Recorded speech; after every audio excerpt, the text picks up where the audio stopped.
ایک حدیث سے اس پہلی بات کی اور وضاحت ہوتی. آپ نے فرمایا اللہ تعالیٰ نے دنیا بنانے سے 1000 سال پہلے سورۃ یاسین کی تلاوت فرمائی. دنیا بنانے سے 1000 سال پہلے سورہ یاسین پڑھی. دنیا کو بنے ہوئے کتنے سال ہوئے ہیں؟ یہ سائنسدانوں کی بات ہے 25 سے 30 ارب سال ہوئے ہیں. تو اسی کو ہم صحیح مانتے ہیں چونکہ ہمارے پاس بھی کوئی اور ایسا ثبوت نہیں ہے. تو 25 سے 30 ارب سال سے یہ کائنات بنی. اس سے 1000 سال پہلے اگر اسی کو لے لیں 25 ارب سال 30 ارب سال، اس سے 1000 سال پہلے جب زمین آسمان سورج چاند ستارے سیارے جبریل میکائیل اسرائیل اسرافیل جنت دوزخ آگ پانی مٹی ہوا کچھ میں سے اللہ ہے. هو الاول والآخر والظاہر والباطن وهو بكل شيء علیم. تو اب سورہ یاسین شروع کیسے ہوتی ہے؟ سورہ یاسین کو قرآن کا دل کہا جاتا ہے اور دل نکال دو تو آدمی ختم ہو جاتا ہے. سورہ یاسین کو قرآن کا دل کیوں کہا جاتا ہے؟ صرف پہلی 3 سطروں کی وجہ سے. پہلی 3 سطروں کی وجہ کیونکہ یہ پہلی 3 سطروں کا جو مضمون ہے پورے قرآن میں اور کہیں بھی نہیں ہے، صرف یہی ہے. اگلی ساری سورہ یاسین اور باقی قرآن ایک جیسا ہی ہے، وہی احکام ہیں، وہی حلال حرام. ایک حدیث اور سناتا ہوں پھر یہ میری بات اور واضح ہو جائے گی. میرے نبی نے فرمایا میرے اللہ نے میرے 10 نام رکھے. جس سے پیار ہوتا ہے نا اس کو آدمی کئی ناموں سے پکارتا ہے. جیسے ماں چھوٹے بچے کو کبھی لال کہتی ہے، کبھی پھول کہتی ہے، کبھی مکھن کہتی ہے، کبھی پیڑا کہتی ہے. تو وہ محبت زیادہ ہوتی ہے تو صرف اسلم کہنے سے وہ محبت پوری نہیں ہوتی، تو پھر اس کو کئی نام دیتی ہے، مختلف نام دیتی. تو میرے نبی نے کہا میرے اللہ نے میرے 10 نام رکھے. میں محمد، احمد، ماہی، حاشر، عاقب، فاتح، فاطم، ابو القاسم، طہ، یاسین. یاسین میری بات ذہن میں رہے گی. یاسین ٹھیک میرے نبی کا نام ہے. طہ میرے نبی کا نام ہے. یاسین. اس کے علاوہ مزمل، مدثر، شاہد، مبشر، نذیر، داعی اللہ، سراج منیر، عزیز، حریص، رؤوف، رحیم، رحمت للعالمین، بشیر و نذیر. یہ سب قرآن پاک میں نام ہیں جو میرے نبی کو اللہ تعالیٰ نے عطا فرمائے. اس میں ایک نام ہے یاسین.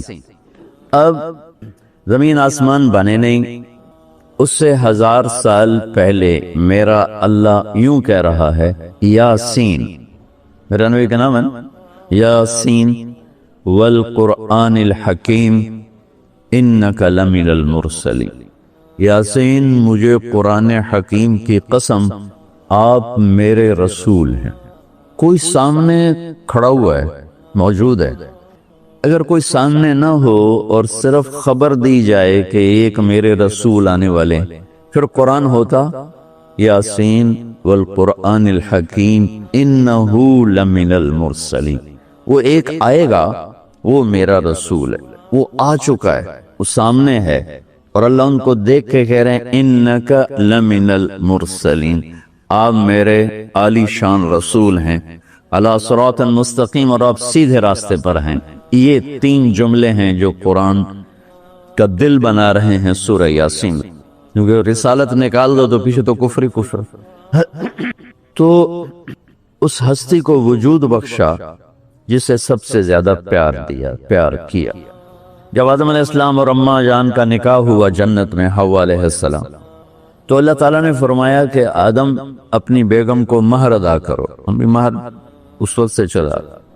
تو انہوں نے پوچھا کیا مہر ادا کروں؟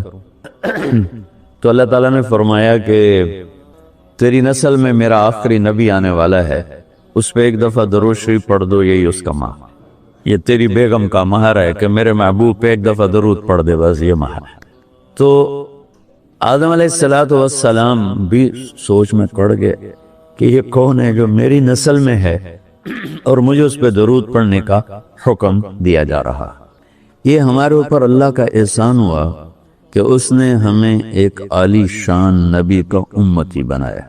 سب کی نبوت آئی اور چلی گئی، آئی اور چلی گئی، آئی اور چلی گئی. یہ جو ڈی پی او ہے، ڈی سی او ہے، آتا ہے، اس کی نیم پلیٹ لگتی ہے کہ وہ اس کا ٹرانسفر ہوتا ہے تو نئی پلیٹ لگ جاتی ہے۔ آپ معراج پہ تھے، اللہ سے بات کر رہے تھے کہ یا اللہ آپ نے ابراہیم علیہ السلام کو خلیل بنایا، موسیٰ علیہ السلام کو کلیم بنایا، داؤد علیہ السلام کو لوہا نرم کر کے دیا، سلیمان علیہ السلام کو ہوا تابع کر کے دی، عیسیٰ علیہ السلام کو مردے زندہ کرنے کا معجزہ دیا، میرے لیے کیا ہے؟ فماذا جعلت لی؟ تو اللہ تعالیٰ نے کہا میرے محبوب اولیس قد اعطیتک افضل من ذلک کلہ، میں نے آپ کو وہ دیا جو کسی کو بھی نہیں دیا، آپ کو میں نے وہ دیا ہے جو کسی کو نہیں۔ یہ لو کیا ہے کہ تیرا میرا نام اکٹھا ہو گیا ہے، جدا نہیں ہو سکتا۔ لا الہ الا اللہ، آگے پڑھو بولو۔ لا الہ الا اللہ کے ساتھ آدم رسول اللہ بھی لگا، لا الہ الا اللہ کے ساتھ نوح رسول اللہ بھی لگا، ابراہیم بھی لگا، اور اسماعیل بھی، اور اسحاق بھی، یعقوب بھی، یوسف بھی، موسیٰ بھی، ہارون بھی، یوشع بھی، یونس بھی، یحییٰ بھی، زکریا بھی، داود بھی، سلیمان بھی، سارے نا پر جیسے ٹرانسفر ہو گیا، چلو جی پلیٹ بدلو، نیا آ گیا، ٹرانسفر ہو گیا، چلو بھائی پلیٹ بدلو، نیا آ گیا۔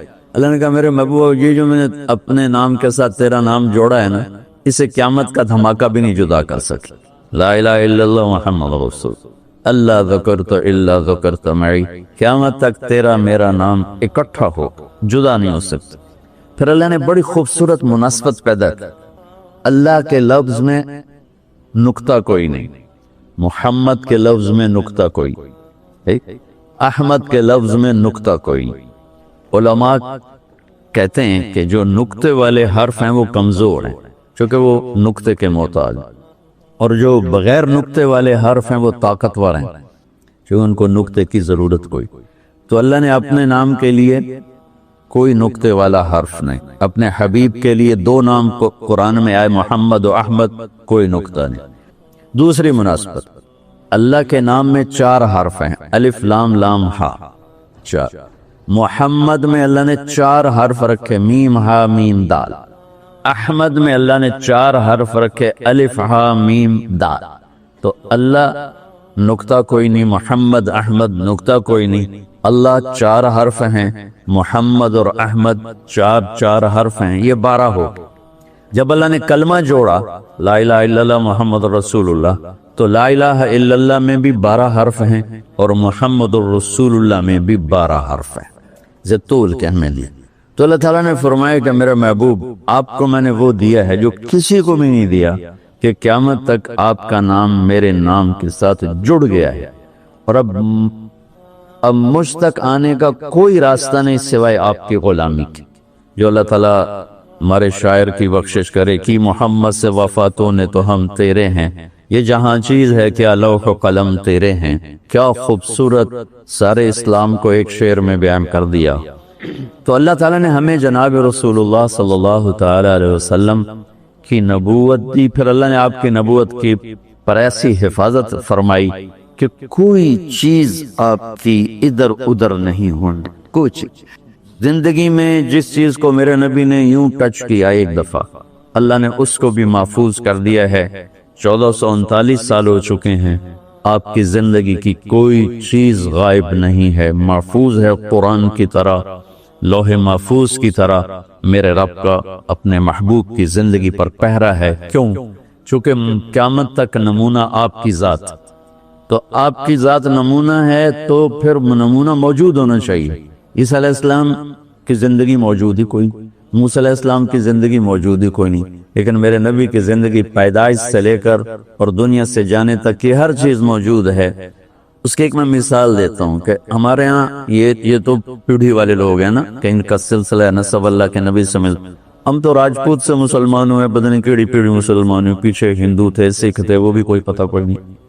دوسرے ایک ہستی ہے کائنات میں جس کی پیڑھی آدم علیہ السلام تک ہے، باقی کسی کی بھی نہیں، وہ ہے میرے آپ کے نبی محمد بن عبداللہ بن عبد المطلب بن ہاشم بن عبد مناف بن قصی بن کلاب بن مرہ بن کعب بن لوی بن غالب بن فہر بن مالک بن نضر بن کنانہ بن خزیمہ بن مدرکہ بن الیاس بن مضر بن نزار بن معد بن عدنان بن اود بن حمیسہ بن سلامان بن عوس بن بوز بن قموال بن ابی بن عوام بن ناشد بن حزاب بن بلداس بن یدلاف بن طابخ بن جاہم بن ناحش بن ماخی بن عیفی بن عبقر بن عبید بن الدعاء بن حمدان بن سمبر بن یثربی بن یحزن بن یلحن بن ارعوا بن عیوی بن زیشان بن عیسر بن اقناد بن ایہام بن مقصر بن ناحز بن زارب بن سمی بن مزی بن عوض بن عرام بن قیدار بن اسماعیل بن ابراہیم بن عادر بن ناحور بن سروج بن رعو بن فائش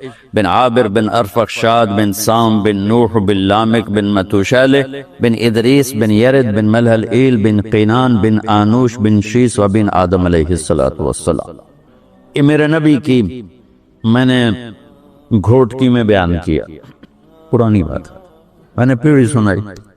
اگلے دن کوئی 8 بجے 2 دوست آگئے، بڑے بھاگے کہ جی وہ کچے سے ڈاکوؤں کا سردار آپ کو ملنے آیا۔ میں نے کہا میرے پاس تو پیسے کوئی نہیں، مجھ سے کیا جی آپ کو ملنا چاہتا۔ میں نے کہا بلا، تو وہ آ گیا جی، چھوٹا سا قد، تو آ کے وہ ملا بڑی عقیدت سے۔ تو سندھی سرائکی سے ملتی جلتی اور ہماری سرائکی ہے زبان، تو تھوڑی تھوڑی مجھے سمجھ میں آئی اس کی۔ وہ اردو جانتا نہیں تھا، اپنی سندھی میں بول رہا تھا اور کافی سارا میں سمجھ رہا تھا سرائکی کی وجہ سے۔ تو وہ کہنے لگا سائیں تو سانجو نبی دا پیڑھی سنایو، رات تو سانجو نبی دا پیڑھی سنایو، اور ساتھ ہی اس نے زارو قطار رونا شروع کر دیا۔ مجھے رونا آیا کہ ایک ڈاکو کے دل میں بھی نبی کی کیا عشق اور محبت۔ انہوں نے رونا شروع کر دیا، تو سنجو نبی دا پیڑھی سنائی۔ اور مجھے بعد میں پتا چلا کہ پھر اس نے توبہ کر، پر ایسی توبہ کی کہ پیچھے پلٹ کے نہیں دیکھا۔ پھر اس کے ساتھیوں نے اس کو قتل کر دیا، اس نے موت قبول کی، پھر اس نے دوبارہ صرف نبی کی پیڑھی سن کے انہوں نے کہا سائیں میری توبہ۔ تو میرے بھائیو، اللہ نے ہمیں ایک عظیم الشان ہستی سے نوازا ہے۔